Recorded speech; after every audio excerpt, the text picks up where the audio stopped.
Nous sommes le lundi 19 octobre 2020, il est 10h01. Je vous souhaite la bienvenue à cette nouvelle revue de marché Ichimoku Kinkoyo consacrée au marché du Forex, des indices sur futurs, mais qui peuvent être transposés au contrat CFD si vous tradez plutôt les CFD, et aux cryptos, aux principales crypto-monnaies. Je souhaite la bienvenue à tout le monde. Bonjour Anthony, je ne sais pas si ton micro est activé. Bonjour à tous. Voilà, donc j'ai ma réponse. Pour les personnes qui arrivent aujourd'hui pour la première fois, je vous souhaite la bienvenue. Souvenez-vous aussi pour toutes les autres personnes que ces revues de marché n'ont pas pour objectif de vous partager des signaux ou des conseils en investissement, quels qu'ils soient. Vous avez ici sur mon site web qui est sous les yeux, qui doit s'afficher sur vos écrans normalement, l'avertissement sur les risques. Que je vous invite à lire. Donc, ces revues de marché n'ont pas non plus pour objectif de vous enseigner à utiliser l'Ishimoku. Pour ce faire, vous avez le site toujours sous vos yeux avec ici l'onglet formation, le blog avec un maximum de ressources, les avis, les témoignages sur les formations, la chaîne YouTube, la possibilité de s'inscrire à la newsletter, le forum, on va en reparler tout à l'heure, ressources très importantes. Et si vous descendez un peu plus bas sur le site, vous avez ici des boutons avec des tutos qui vous donneront déjà de bonnes indications sur l'utilisation de l'Ishimoku. Euh, alors, j'ai hésité à organiser les deux revues de marché de cette semaine, celle d'aujourd'hui consacrée au Forex, crypto et indices, et celle de demain sur les actions. Pourquoi?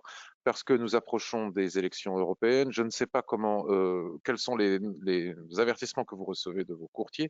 Moi, je suis chez Interactive Broker, et plus on approche de l'élection américaine, plus je reçois des avertissements comme quoi les marges vont considérablement, voire même très considérablement augmenter, puisqu'ils s'attendent à ce qu'il y ait une probable ou possible, en tout cas forte volatilité sur les marchés, que nous ne pouvons pas exclure. Évidemment, je pense que quelle que soit la personne qui sera élue aux États-Unis, cela pourrait créer une petite volatilité, mais ce qui crée une probabilité de forte volatilité, c'est le fait que le résultat des élections ne soit pas clair. Admettons qu'avec le vote par correspondance, il y a à peine 1% ou 2 d'écart, on pourrait très bien avoir un candidat qui conteste le résultat de l'élection et ça pourrait prendre des plombes pour savoir qui a réellement gagné cette élection. Et ça, les marchés détesterait, c'est une certitude.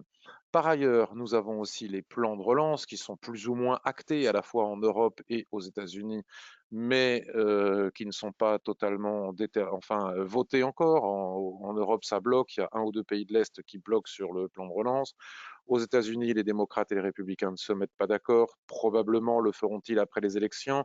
Donc, ce n'est pas une énorme surprise, ça arrivera, mais enfin, ceci dit, ça crée de l'incertitude. Nous avons le Brexit dont on ne parle plus, mais enfin un Brexit dur pourrait malgré tout à un moment donné, sait-on jamais, réveiller les marchés qui pour le moment ignorent le sujet ou l'ont déjà pricé, qui pourraient d'un seul coup se dire tiens mais finalement ça pose un problème ou en tout cas ça peut créer un sentiment de peur. Vous savez que le marché c'est surtout et avant tout une question de psychologie. Il suffirait qu'un sentiment de peur se mette en place par rapport à une raison ou à une autre pour que les choses puissent devenir très volatiles. À cela, si on rajoute l'épidémie, les tests pharmaceutiques de vaccins, etc., qui ne se passent pas comme on l'espérerait, ça fait beaucoup d'incertitudes et les marchés détestent l'incertitude. Donc si on tient compte de tout cela, je pense qu'il est absolument nécessaire de se mettre en pause. Peut-être peut-on faire un peu de trading intraday sur le marché du Forex ou autre, mais pas au-delà. Moi, j'ai fait un très très très beau, très belle année, hein. On est en octobre, donc je ne vais pas prendre le risque par avidité ou par plaisir du risque ou de je ne sais quoi, du trading, de mettre en péril cette belle année. Je vais me mettre probablement en pause, tout en conservant mon portefeuille action, mais ça, on en reparlera demain. C'est une autre histoire. Donc, je profite aussi de vos commentaires. Vous avez une case questions qui vous permet de faire des commentaires et de poser des questions, parce que j'ai le plaisir de vous y retrouver aussi dans cette case où vous nous saluez, vous nous dites bonjour, vous vous dites bonjour les uns les autres et je vous en remercie. Salut Clem Clem, bonjour Christian, Alexandre, Joe, Eline, Marc, Roland, Xavier, Mathieu, René, Salomon, Loïc, Jackie, Isabelle, Julien, Tony, salut à tous les copains, nous dit-il, Série, Damien et toutes les personnes qui vont arriver au fur et à mesure. Maintenant qu'on a fait cette introduction, on va passer au marché. Donc, nous avons eu une seule question sur le marché du Forex. Je vais vous la lire. C'est Chamberlain qui nous dit que lundi dernier, pendant l'intervention d'Anthony sur l'analyse de l'euro USD à partir de la minute 30, il a présumé avec une certaine certitude que la Kijun H4 serait plate pendant au moins 20 heures en comptant les 5 dernières bougies des 26 dernières périodes. Sur quoi peut-on fonder une telle certitude? Autrement dit, qu'est-ce qui empêcherait les prix de casser le niveau présent à la hausse ou de replonger en moins de 5 périodes? Bref, j'aimerais juste comprendre sur quoi il se fonde pour une telle prédiction. Je ne suis pas novice sur les Shimoku, mais votre éclaircissement pourrait me permettre de m'améliorer dans l'analyse technique. Alors, tout ce qui concerne les questions d'utilisation pratique de l'Ishimoku, comme je vous le disais, a priori, même si l'on dit des choses, on ne les débat pas et on ne les explicite pas forcément pendant les revues de marché, puisque sinon ce serait de la formation et ce n'est pas du tout le propos de ces revues de marché. Néanmoins, j'ai sous les yeux ici, je vais aller vous le montrer. Tac, je bascule. Nous sommes donc sur le forum dont je vous parlais tout à l'heure, sur lequel vous trouverez un maximum, ici vous avez l'adresse du forum, un maximum d'informations. Et puisque Anthony nous parle souvent du fait que la Kijun-sen va rester plate tant de périodes ou va progresser à tel niveau dans tant de périodes, et donc souvent les personnes lui demandent mais comment est-ce que tu fais pour anticiper les mouvements des Kijun-sen, des Tenkan et des SSB. Donc je vous laisse regarder le lien, je vais aussi le poster sur le chat commun de façon à ce que vous puissiez le copier si vous avez envie d'y aller et regarder un petit peu cette explication. Je reviens quelques instants sur la question de Chamberlain pour préciser qu'au-delà du fait de comment on peut affirmer avec certitude qu'une Kijun va rester plate un certain temps, donc Anthony avait bien évidemment précisé qu'elle resterait plate à condition qu'il n'y ait pas de nouveau plus haut ou de nouveau plus bas au cours des 26 dernières périodes, puisqu'évidemment, si il y avait un nouveau plus haut ou un nouveau plus bas, cela ferait monter ou descendre la Kijun-sen. Et tu nous dis aussi, Chamberlain, qu'est-ce qui empêcherait les prix de casser le niveau présent à la hausse ou de le replonger? Rien, absolument rien ne pourrait les en empêcher. Ce n'est qu'une probabilité. Et je ne pense pas qu'Anthony ait dit, ou alors peut-être qu'on n'a pas bien fait attention, ça peut nous arriver. Je ne pense pas qu'Anthony ait dit que les prix n'allaient pas casser dans un sens ou dans l'autre de la Kijun. Il a juste dit qu'elle allait rester plate à tel niveau pendant tant de périodes, s'il n'y avait pas de plus haut ou de plus bas. Ce qui n'implique pas qu'elle ne soit pas cassée. Voilà, je vais maintenant, donc vous voyez, Anthony a fait un super travail pédagogique sur comment anticiper les mouvements de la Tenkan-sen, de la Kijun-sen ou de la SSB. Il y a des commentaires, il y a des questions, il y a des réponses, et il y en a même 3 pages. Vous voyez, si vous regardez en bas à droite, il y a même eu 3 pages sur ce sujet. Donc, n'hésitez pas à aller y mettre votre grain de sel aussi. Et Chamberlain, n'hésite pas, le forum est à toi aussi. Allez donner tes explications, débattre ou essayer de comprendre ou de donner ton point de vue sur le sujet. Je copie le lien comme promis, CTRL-C, tac. Je ferme la page, je reviens sur les graphiques. Alors, envoyer à tous. Alors, qu'est-ce que je vais... Tac, ici. Hop, normalement, vous allez voir, je vous ai envoyé le lien. Il devrait apparaître. Dites-moi si c'est le cas. Normalement, il devrait apparaître. Vous pouvez le copier. Vous pourrez aller regarder. Par rapport à ce que je disais, ah tiens, panne de cotation sur Euronext, nous dit Tony. Plus de cotation sur les marchés, panne Euronext, ça arrive décidément beaucoup trop souvent, je trouve. Par rapport à ce que je disais en introduction tout à l'heure, Laurent, en cette période de pause, serait-il possible d'expliquer les frais de trading sur Forex avec un petit capital de 1000 euros? Car je souhaite me lancer, mais je ne comprends pas tout. Pour l'instant, j'ai regardé FXM et eBay, mais j'ai du mal à comparer les frais de trading et j'ai du mal à trouver des infos. Alors, Laurent, merci pour ta question. Mais alors, c'est pas du tout l'endroit pour répondre à cette question. Tu peux peut-être aller sur le forum, puisque je montrais le forum tout à l'heure, t'y inscrire si tu n'y es pas encore et tu trouveras une catégorie, une rubrique qui s'appelle broker. Et là, tu peux poser ta question, peut-être que quelqu'un pourra t'y répondre. Sinon, il ne faut pas hésiter. C'est leur rôle, hein, c'est leur même, je dirais même que c'est leur devoir. Téléphoner au courtier en question et leur poser la question. Je ne comprends pas vos frais, je voudrais mieux comprendre. Est-ce que vous pouvez m'expliquer? Sinon, sur le forum, rubrique broker. C'est OK pour le lien, nous dit Tony. Parfait. Oui, Alexandre conforme que le marché des actions est bloqué, qu'il y a une panne sur Euronext. C'est vraiment trop fréquent, ces pannes sur Euronext. Bon, bref.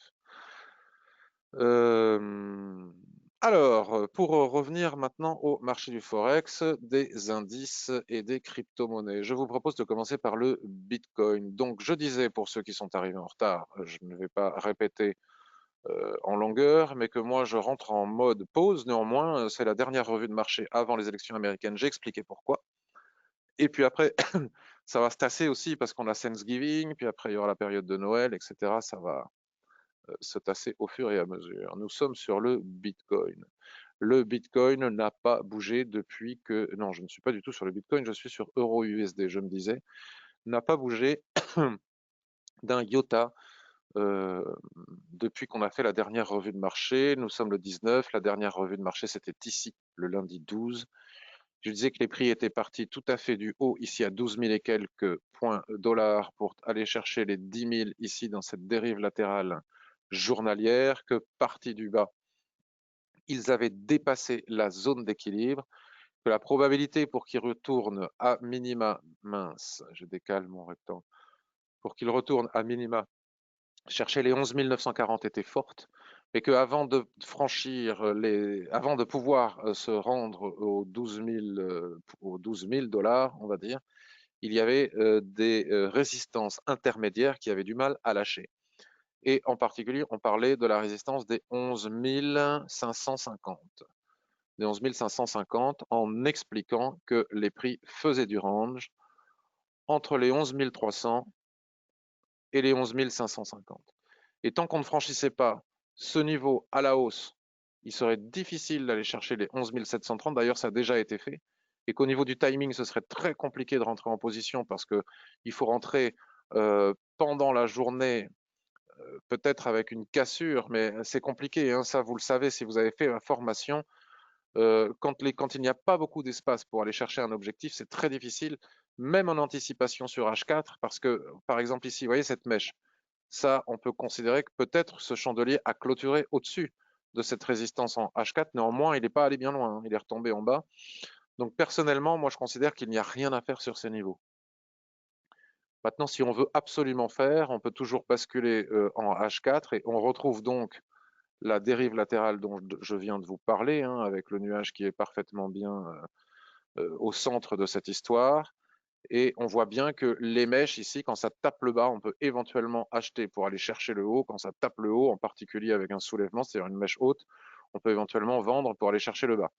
À un moment ou à un autre, ça ne fonctionnera plus. Vous voyez, regardez ici, en H4, on n'a même pas eu le signal, hein, les prix sont montés, montés. Voilà le danger d'entrer en attendant, sans attendre les clôtures de chandelier. Puis finalement, ça s'est transformé en étoile filante qui a renvoyé les prix vers le bas, ou en doji. Donc difficile d'entrer en position sur ces niveaux. Il n'y a que la cassure des 11 172 qui renverrait sur la zone d'équilibre du range daily. Et selon moi, tant qu'on ne casse pas ici les 11 730, c'est compliqué de rentrer en position. Néanmoins, on peut tout à fait trader ce range. Mais à un moment donné, il n'est pas exclu qu'il y ait une forte volatilité aussi sur le Bitcoin. On l'a vu par le passé, on l'a vu récemment. Certaines personnes avaient même commencé à se demander si le Bitcoin ne devenait pas une valeur refuge, ce qui pouvait prêter à sourire. Mais cela dit, la question a été posée. En cas de forte volatilité suite aux élections ou autres, ça peut bouger aussi très fort sur le Bitcoin. Donc trader le range ici, mais à un moment donné, ça sortira dans un sens ou un autre. À ce moment-là, on verra ce qu'on peut faire. Voilà pour le Bitcoin. Donc l'Ethereum, ça n'a pas bougé non plus. On est toujours dans la même configuration que celle de lundi dernier. Vous voyez, lundi dernier, on était ici. On avait tracé ce niveau de résistance, on avait tracé ce niveau de support, avec le niveau de support intermédiaire, les résistances au-dessus, exactement comme le Bitcoin. Et nous avions dit que ça rangeait comme ça. Vous voyez, le nuage à Ishimoku a twisté. Nous avons le plat SSB ici. On peut acheter avec les chandeliers de retournement ici, le doji, l'avalement, l'étoile du matin. Viser 1, la zone d'équilibre, mais ça a été atteint. Vous connaissez, si vous avez acheté ma formation, ce qu'il convient de faire lorsqu'on a acheté en bas d'un range et qu'on atteint la zone d'équilibre de cette dérive latérale, et que au niveau de cette zone d'équilibre se dessinent des chandeliers de retournement, cela indique qu'il est pertinent d'encaisser les bénéfices, puisque là, la probabilité augmente pour qu'on revienne jusqu'en bas sans avoir fait une rotation complète. Tout ça, vous le savez. Une fois que vous avez fait cela, une fois que vous êtes sur ces niveaux, ici, il n'y a plus rien à faire. Donc, puisqu'il n'y a plus rien à faire, c'est pas la peine de perdre du temps à en parler davantage. Le Litecoin. Alors, le Litecoin, où étions-nous lundi dernier? C'était le 12. Ah oui, quand même, il s'est pris sa petite tôle ici en haut. Il dérive latéralement, lui aussi. Alors là, il faudrait... bon, je vais faire le ménage, puisque je suis sur du H4. Il dérive latéralement dans ce grand rectangle, et à l'intérieur de ce grand rectangle, on en trouve un plus petit. Une plus petite poupée russe qui pourrait faire être comme ça. Mais alors c'est c'est compliqué à trader ce truc, ça fait des très grosses mèches assassines. Suite à cette mèche, j'aurais pu comprendre que les gens achètent, et puis depuis ça ne bouge plus. Franchement, ça n'inspire pas grand-chose. Le bas a été déjà atteint, donc on ne peut pas retrader en bas pour retourner chercher en bas, puisque ça a déjà atteint.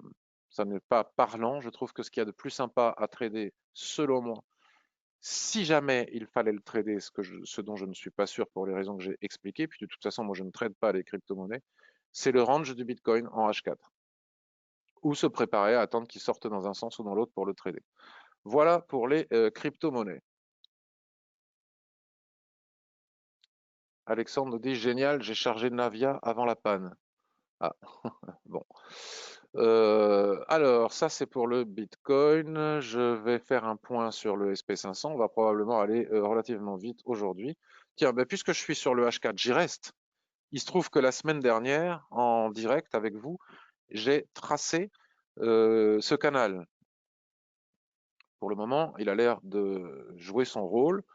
Nous avons ici, souvenez-vous, il ne faut surtout pas l'enlever, ce repère. Ce repère est un repère importantissime. C'est le niveau de 100% de retracement de toute la baisse Covid. Je vous ai déjà montré 18 fois à peu près, peut-être même plus, comment est-ce que je les avais tracés, donc je ne vais pas recommencer. J'avais indiqué ici ce niveau des 88,6 qui est un niveau intermédiaire qui n'a même pas été franchi, donc on ne peut même pas parler d'un début de correction quand ça avait baissé un certain jeudi et vendredi, je ne sais plus pour quelle raison, puisqu'un début de correction ramènerait les prix à minima sur le niveau des 76, 78, j'allais dire 76, 40, c'est pareil, 78, 60 de Fibo. Mais c'est même pas le cas, c'est-à-dire que ce niveau intermédiaire des 88,6 a tenu les prix. On est repassé au-dessus du niveau de 100%, c'est ce que j'avais dit lundi dernier, hein, c'est l'analyse que j'en faisais lundi dernier, souvenez-vous.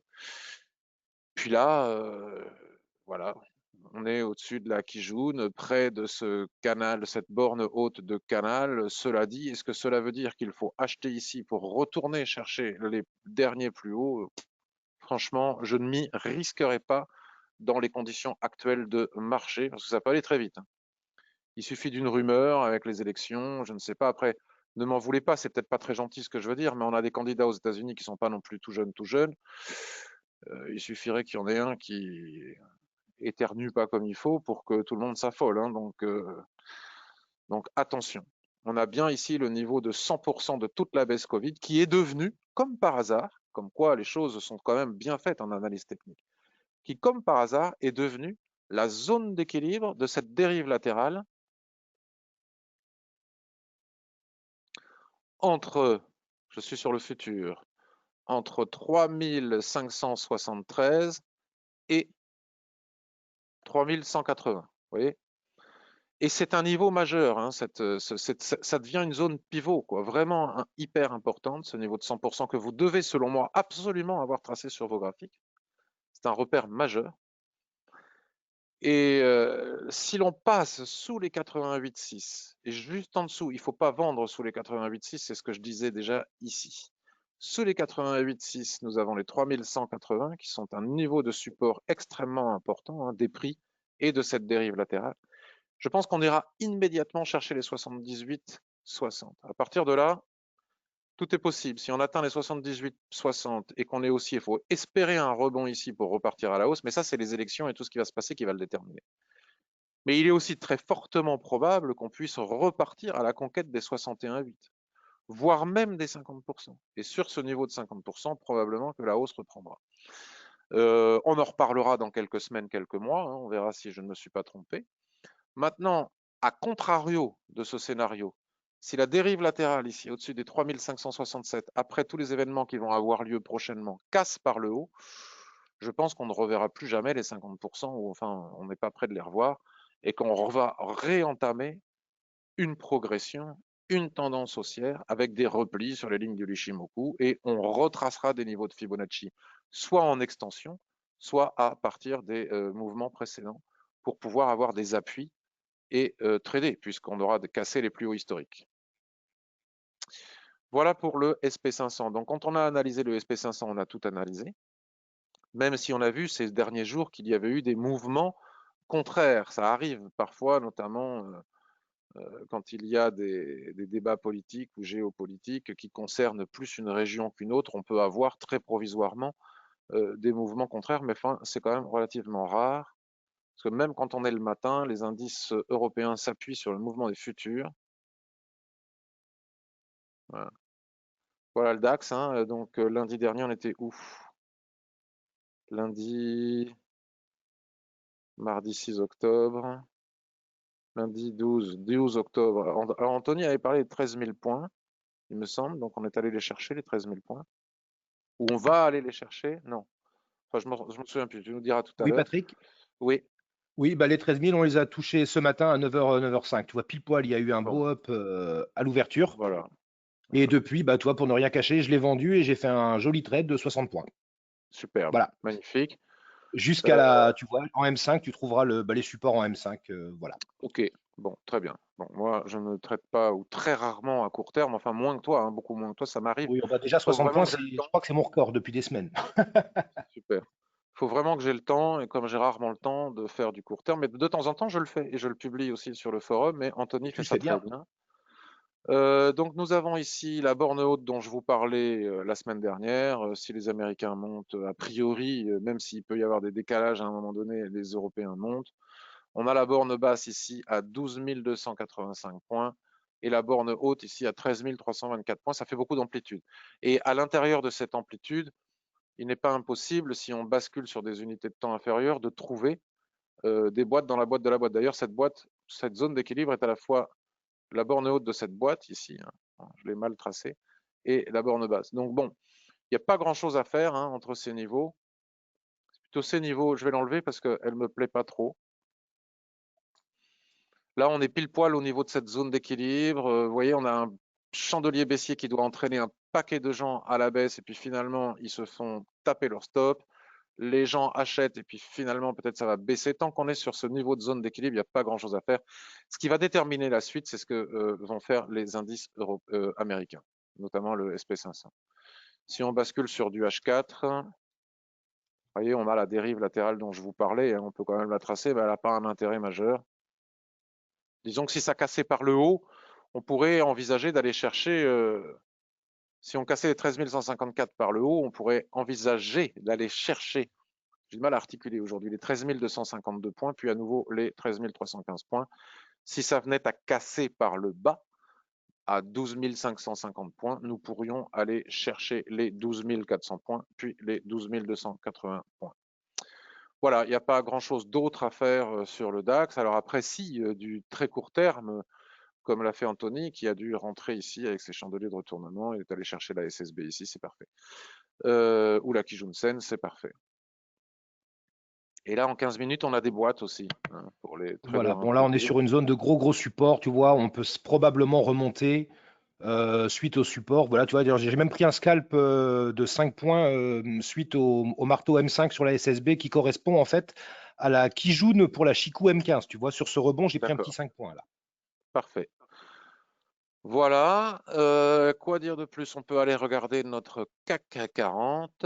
Donc, notre CAC 40, c'est intéressant parce que on a quand même un niveau psychologique extrêmement important qui est le niveau des 5000 points.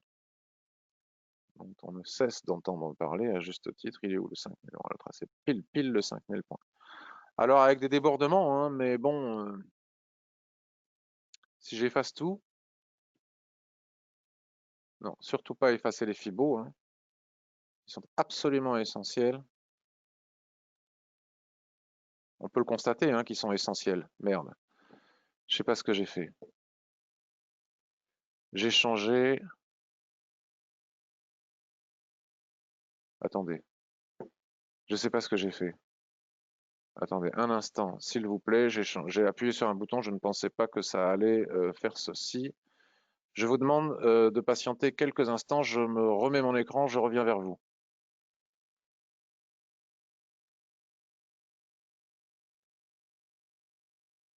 C'est n'importe quoi, mon truc. Je suis pas très doué pour faire ce genre de choses. Est-ce que vous m'entendez toujours? Vous m'entendez, Anthony? Oui, on t'entend, c'est bon. Alors, charger un espace de travail. Alors, je sais pas lequel c'est. Punaise, merde. Euh... Graph plus liste, non, ce serait pas ça? Non, attends. Le problème, c'est que je suis... Attends, un instant, s'il vous plaît. Je vais couper l'enregistrement. Vu de marcher cette Voilà. configuration-là. Et je redémarre mon enregistrement. Donc, c'est parti. J'étais en train de parler du CAC 40. C'est ça, hein? Ouais. Oui. Alors, le CAC 40 suspendu. Ah ouais, mais donc du coup, les cotations du CAC 40 sont suspendues aussi. Sur le futur, là. Putain, c'est n'importe quoi, ce truc. Ok, bon, peu importe. Regardez comme ce que je vous disais, les tracés de Fibonacci sont absolument nécessaires, absolument essentiels. Regardez comme on navigue entre le niveau de 61,8% de retracement de toute la baisse Covid et le niveau de 50%.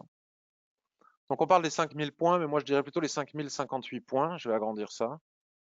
Je ne sais pas sur quel bouton, c'est la première fois que j'appuie sur un bouton comme ça, un raccourci clavier sans doute, que je ne connaissais pas. Et c'est magnifique parce que ce niveau de Fibonacci ici borne la dérive latérale par le haut et la dérive latérale par le bas. Regardez ce magnifique doji. Les chandeliers ne parviennent pas à casser. Et ça, c'est un niveau majeur parce que il est évident que le jour où en clôture, ça va casser au-delà des 61-80%, la probabilité pour qu'on aille chercher les 78,6% deviendra très importante.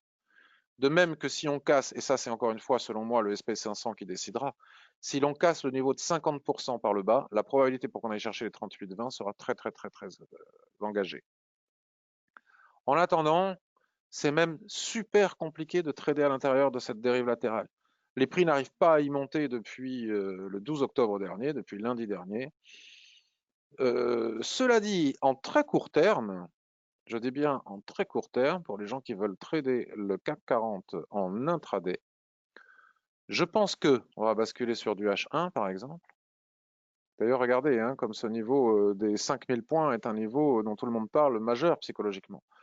Si on casse le niveau des 5000 points en clôture horaire ou en clôture H4, je pense qu'on peut aller chercher 50 points, c'est-à-dire la borne haute de la dérive latérale là-haut. Enfin, le CAC est tellement long que pour prendre 50 points, il peut les faire en 2 jours. Hein. Donc méfiance malgré tout. Mais il y a 50 points à prendre, à mon avis, relativement facile en cas de cassure ici de ces niveaux.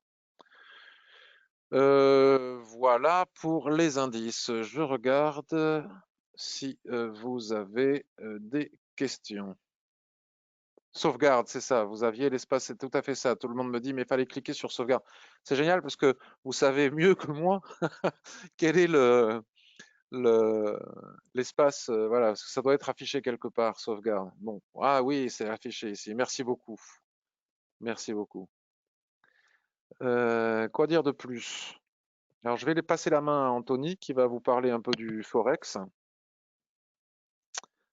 Si tu le veux bien, Anthony. Bien sûr, ouais. Alors, il faut que je te passe la Alors, souris. vas-y.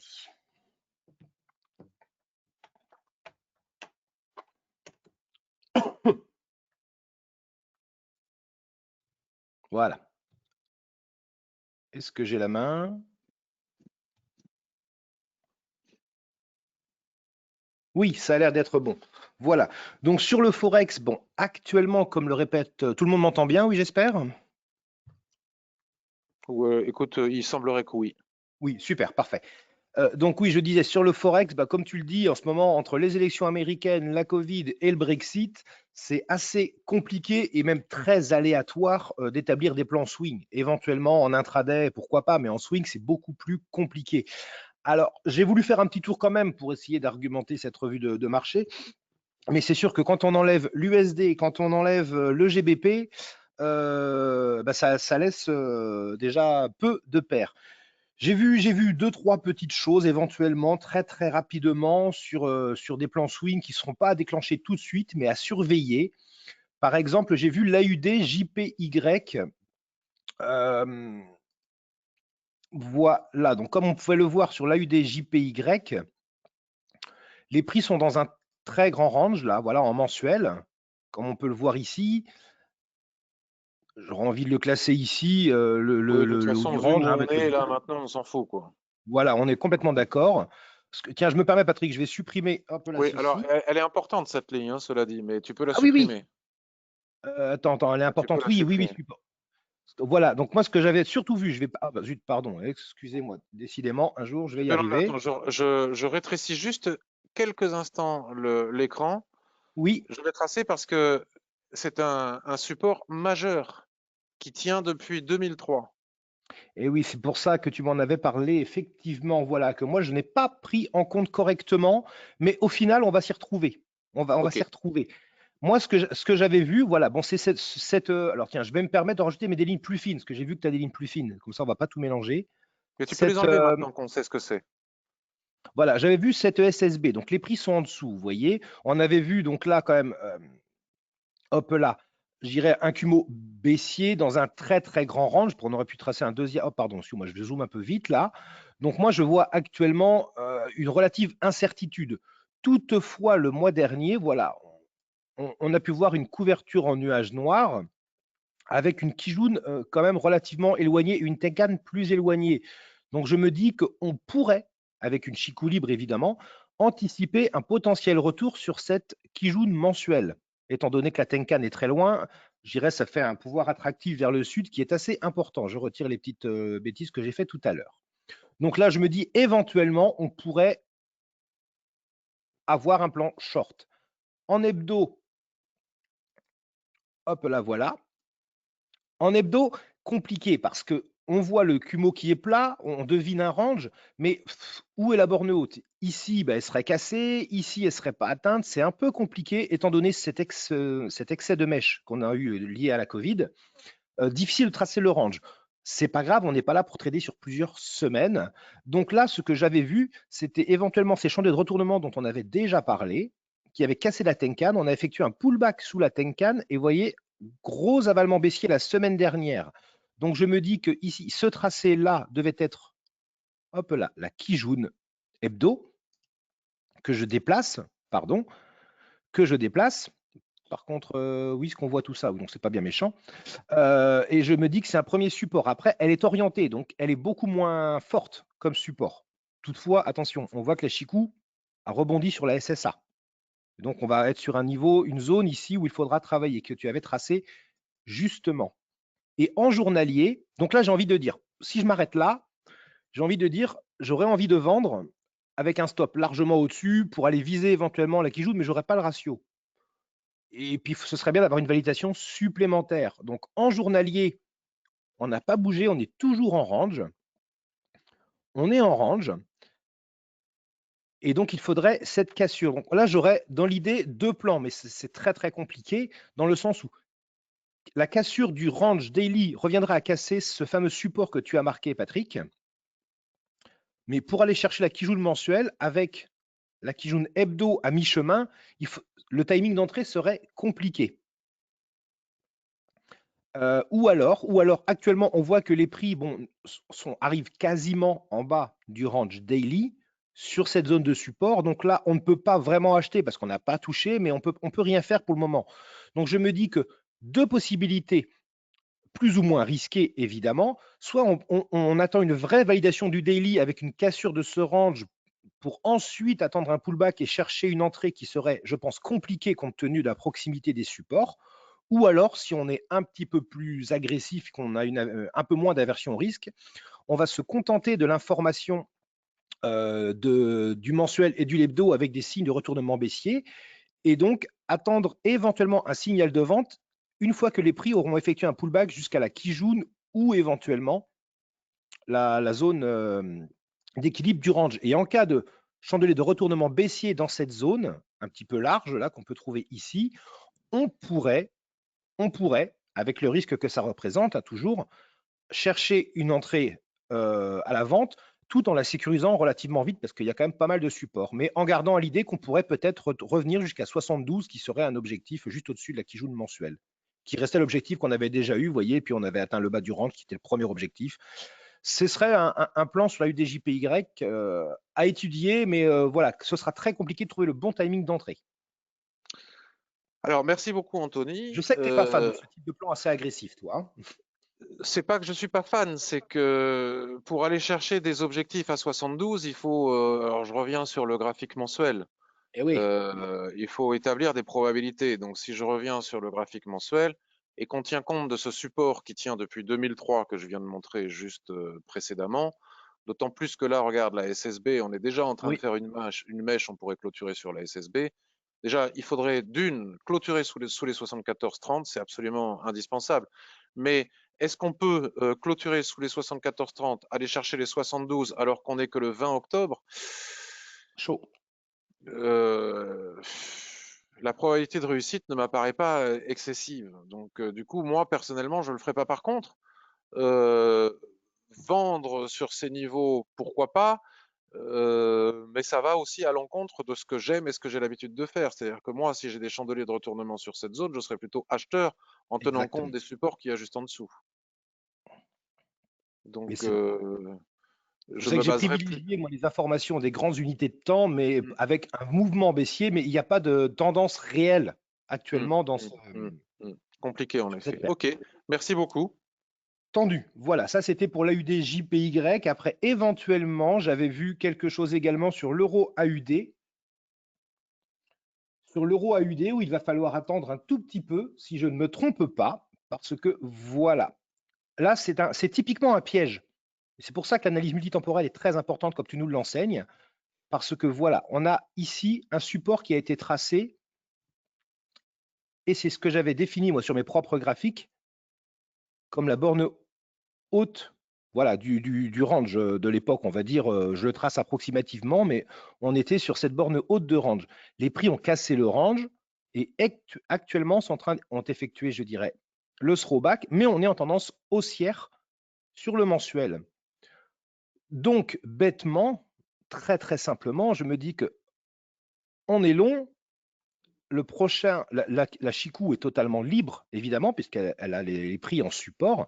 Je me dis qu'on pourrait envisager d'aller rechercher la Kijun, qui serait le premier support Première résistance. direct, la première résistance directe, mais il y aurait ce niveau de résistance de SSB futur à casser juste avant. Donc je les matérialise tous les deux, avec évidemment des niveaux intermédiaires à surveiller, hein. En hebdo, eh bien, ça tombe très très bien parce que regardez ce qui se passe. Parce que j'ai vu sur le forum pas mal de gens nous dire oui, mais en hebdo, vendeur, vendeur. Ben, moi je dis non parce que support mensuel.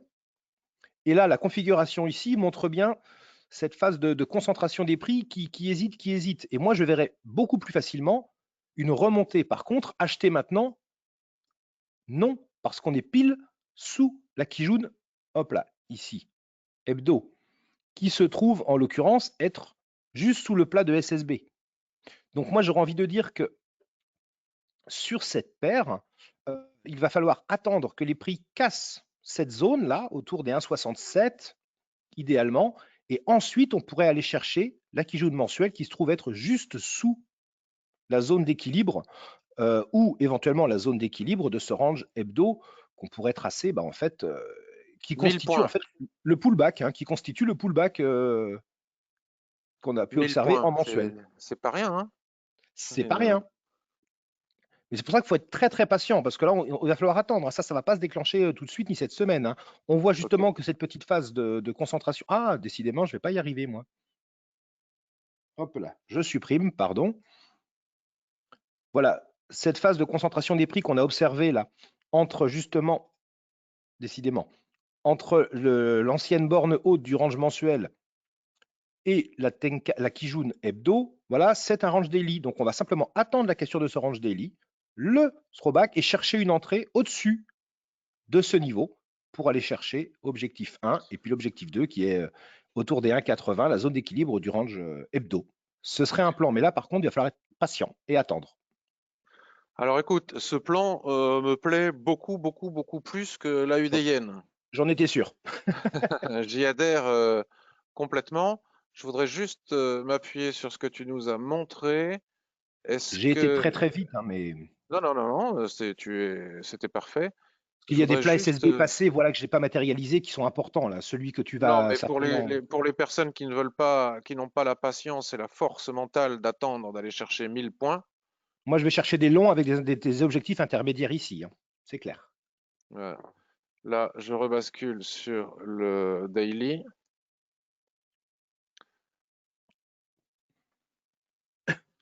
Il est superbe ce plan. Je l'avais Comme pas quoi, vu on arrive quand moi-même. même Tu à en dis, trouver un ou deux, mais c'est tendu, hein. Mais là, il va falloir attendre plusieurs jours, et peut-être même une semaine. 1,67, donc je me permets de monter, même si c'est pas juste Non, mais au-dessus des parfait. 1,67. C'est comme ça que je l'ai fait sur mes propres graphiques, hein. Je l'ai arrondi, je l'ai aligné, j'ai tout aligné. Et là, c'est pas mal parce que la cassure des 1,67 après un repli, éventuellement sur les lignes de l'Ishimoku des unités de temps inférieures. Là, on est sur le Exactement. daily. Ça ouvre la voie au 1,70. Les 1,70 ouvrent la voie. On peut affiner ici. D'ailleurs, on voit bien, hein, les niveaux sont parfaitement bien respectés. Comme quoi, les plats SSB du passé en extension sont des niveaux de support et de résistance, comme je vous l'ai déjà montré à de nombreuses reprises, absolument chirurgicaux. Au-dessus des 1,70, on a les 1,73. Au-dessus des 1,73, on a les 1,75. On a vraiment matière à faire de jolis trades à l'intérieur de ces espaces-là. Mais voilà, moi, C'est un c'est pour ça que sur le très, forum, j'ai vu beaucoup très de gens joli qui plan. disaient je cherche à vendre l'euro à UD. Moi, je dirais que techniquement, je suis pas trop d'accord parce qu'on est au-dessus d'un très fort support. On a même déjà d'autres possibilités puisqu'on fixe les 1,67 et on a constaté que la borne haute Oui. du range daily dont tu viens de nous parler, que tu nous as parfaitement bien montré, est à 1,66 ici. Donc j'ai envie de dire que la cassure des 1,66 engendre déjà les 1,67. En intraday, ouais. Ou Voilà. en très court terme, en Donc swing un jour oui, il y a vraiment de quoi faire, hein. mais C'est moi, un je très dirais très joli cherchons des plan longs sur que je cette vais paire. surveiller. Super. Bon, bah au moins, tu vois, il y aura celui-ci. Bravo. Ok. Et j'ai vu une troisième chose sur une paire que tu affectionnes, une monnaie que tu affectionnes particulièrement, le CAD, Oui, évidemment, hein. ben oui, oui. Oui, il faut bien. Non, mais l'Eurocad, voilà, on va se retrouver par contre dans un plan, je dirais, inverse de l'euro AUD que je viens de faire. Parce que, hop là, pour revenir sur l'Eurocad en mensuel, pour moi, on est en range. Sur l'unité de temps mensuelle, voilà, qu'on va pouvoir le tracer à partir d'ici. Pour moi, on est en range. Voilà. Et donc, je vais la mettre en gras. Le premier support direct pour les prix serait donc cette Kijun mensuelle. Attention toutefois, la Chikou, voilà, arrivera. Voilà, on peut tenir compte du plat juste au-dessus aussi. Hop là, Qui tourne. hop là, j'agrandis un petit peu du plat qui est là, hein. Ouais, ouais. Oui, je vais le tracer en plus petit. Hop là, voilà. Voilà, donc je disais, attention à la Chikou qui est en train de travailler sa Tenkan. Donc là, pour le moment, il faut attendre. Mais une fois qu'elle l'aura cassé, on voit que en termes de support direct, elle va être libérée jusqu'au prix qui correspond à la Kijun que j'ai pas très très bien tracé. Hop là, mais ça, voilà, c'est pas évident. Donc avec attention au support intermédiaire, bien évidemment, mais moi je me dirais qu'en space direct, on a possibilité de rentrer du short. De toute façon, on est dans un range, on a tapé le haut de la borne sans réel chandelier de retournement, mais avec quand même une configuration depuis 3 mois qui nous montre que ça veut rebaisser. Donc c'est pour ça que sur cette paire, j'aurais envie de dire sur du swing, je vais privilégier les shorts. Et là où je trouvais que c'était très intéressant, c'est qu'en hebdo, on a cassé la Kijun. Hop là, que je vais matérialiser ici. On a cassé la Kijun, ce qui valide donc la cassure du premier gros support. Donc ce qui va dans ce sens pour aller éventuellement chercher, vous voyez, ici, la Kijun mensuelle qui correspond à ce plat SSB futur, avec le support que Patrick nous a montré intermédiaire ici, en extension. Donc, validation sur l'hebdo pour le moment. Chikou arrive dans les prix, mais il y a encore un petit peu de marge, vous voyez, qui va correspondre justement au premier support que tu as indiqué. Donc, j'ai envie de dire que là, pour le moment, rien n'invaliderait l'idée de chercher des ventes. Et donc, en daily, on a eu un range qui a été cassé. Donc, actuellement, je pense qu'il peut y avoir un pullback. Donc, il va falloir encore ici être patient. Mais sur cette paire, moi, je chercherai des ventes. Je chercherai des ventes pour les raisons que je viens d'expliquer. Par contre, voilà, en daily, on est en survente. Il est très, très possible qu'on effectue un pullback. Donc, il va falloir attendre ce pullback. Et si signaux valides, eh bien, chercher des ventes avec, voilà, tu avais tracé 2 ranges daily, celui-ci qui serait peut-être en fait un petit range intermédiaire, zone d'équilibre, et un range plus grand. J'ai envie de dire que la cassure de ce petit range intermédiaire pourrait nous emmener vers le support en extension que tu as matérialisé, qui correspond à peu de choses près sur ces unités de temps-là, au bas du range daily, et ensuite, eh ben, la fameuse la qui joue de mensuel après qui pourrait être libérée. C'est un deuxième plan, mais on va attendre le pullback et ensuite chercher des ventes. C'est une autre idée. Ok. Ben, merci beaucoup, Anthony. Bon, ce sera sans moi parce que vous savez que moi, le Oui, CAD, je ne le le CAD, traite pas. Je voilà. déteste trader le pétrole, surtout dans les circonstances actuelles. Mais en tout cas, merci pour les gens qui n'ont pas peur, qui n'ont pas la peur et l'aversion au pétrole que j'ai. C'est très sympa pour eux de leur avoir montré ce plan. Et je vais Donc, même me permettre, Patrick, de terminer avec une dernière chose, mais je ne vais même pas ouvrir le graphique. Très, oui, très simplement, ça fera une analyse de très simple à aller travailler pour ceux qui auront envie de le faire. Si on a un plan de vente sur euro-CAD, ça veut dire que le CAD est plus fort que l'euro. Si on a un plan d'achat sur l'euro AUD, ça veut dire que l'AUD serait plus faible que l'euro. Ce qui veut donc dire qu'il y a probablement quelque chose à faire sur l'AUD CAD, ok, très bien. tout Ben, écoute, simplement. on va laisser nos auditeurs aller regarder de par eux-mêmes et éventuellement, ce qui serait super sympa, ça pourrait faire office d'entraînement pour ceux qui ont envie de s'entraîner. Euh, Aller sur le forum rubrique AUDCAD et nous proposer des analyses AUDCAD pour voir ce qu'il en est suite à ce que Et tu vous, viens de dire. Ce serait et un vous exercice utiliserez sympathique à faire. un vieux plan qu'on avait dû faire ensemble fin août, je crois, qui va totalement dans ce sens-là. Ok, parfait. Eh bien, écoutez, on va s'arrêter ici pour aujourd'hui. On fait plus court que d'habitude pour les circonstances que j'ai indiquées en tout début. Donc moi, je retiens particulièrement, en ce qui me concerne, l'euro AUD, le plan euro AUD me plaît beaucoup, beaucoup. Je ne le ferai pas parce que je n'aime pas du tout trader le CAC 40, mais je retiens qu'en intraday, la cassure des 5000 points, faut vraiment que ce soit bien cassé, hein. Engendre 5050 points. Et puis, je n'ai plus qu'à te remercier, Anthony, vous C'est moi. saluer, vous souhaiter une excellente journée à toutes et à tous, et vous recommander de faire attention à la volatilité probable des jours à venir. Et je vous dis à demain pour la revue de marché Action. Imaginez que je la fasse aujourd'hui, la revue de marché Action, avec Euronext en panne. C'est toujours en panne? Bon, je t'ai envoyé Henri la formation, tu verras, sur les chandeliers japonais. C'est incroyable ça, que ça puisse durer aussi longtemps. Bon, écoutez, je vous souhaite une excellente journée. Je vous remercie toutes et tous. Je vais publier ça sur YouTube comme d'habitude. N'hésitez pas à mettre des commentaires, à manifester votre satisfaction ou insatisfaction si vous voulez. Vous pouvez le faire aussi. Et quand je publie sur Twitter, à retweeter un maximum et à partager aussi sur Facebook. Je vous remercie aussi pour tous les derniers avis que vous avez posés sur mon site web concernant mes formations.